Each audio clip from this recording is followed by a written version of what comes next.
महाराष्ट्रातील प्रत्येक घटनेवर असणार आहे आमची नजर। शेती, राजकीय, सामाजिक, क्रीडा, मनोरंजन आणि बरंच काही। तुम्ही पाहताय शिवगर्जना न्यूज, आवाज सर्वसामान्य जनतेचा। छत्रपती संभाजीनगर जिल्ह्यात जनावरांची खरेदी विक्री बंद। कुरेशी समाजाचे जिल्हास्तरीय प्रशासन आणि पोलिसांकडून मांस व्यापाऱ्यांवर होत असलेला सततचा अन्याय, छापे आणि मानसिक छळाचा निषेध म्हणून जिल्ह्यात जनावरांची खरेदी विक्री आणि कत्तल बेमुदत बंद करण्याचा निर्णय घेण्यात आला। छत्रपती संभाजीनगर जिल्ह्यातील गंगापुरात काही कुरेशी व्यापाऱ्यांनी चिकन विक्री सुरू केली आहे। शहरातील ग्राहकांनी चांगला प्रतिसाद दिला।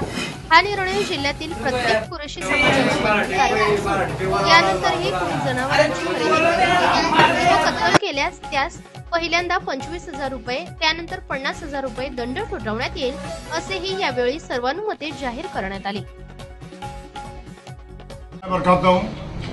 हमारा ऑल इंडिया जमीयत की तरफ से, ऑल इंडिया जमीयत कुरैश की तरफ से जो हमने 10 तारीख को ऐलान किए थे पूरा महाराष्ट्र बंद, खरीदी बिक्री हमने बंद किए और बंद के अंदर 25,000 रुपये हमने उनमें जुर्माना रखे थे।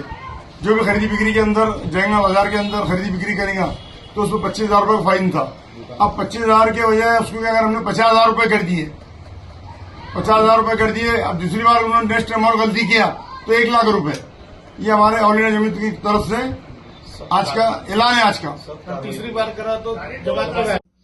ताज्या व ठळक घडामोडींसाठी चॅनलला सबस्क्राईब करा, व्हिडिओला लाईक करा, शेअर करा आणि सर्वात आधी बातमी पाहण्यासाठी बेल आयकॉन या बटनला दाबायला विसरू नका।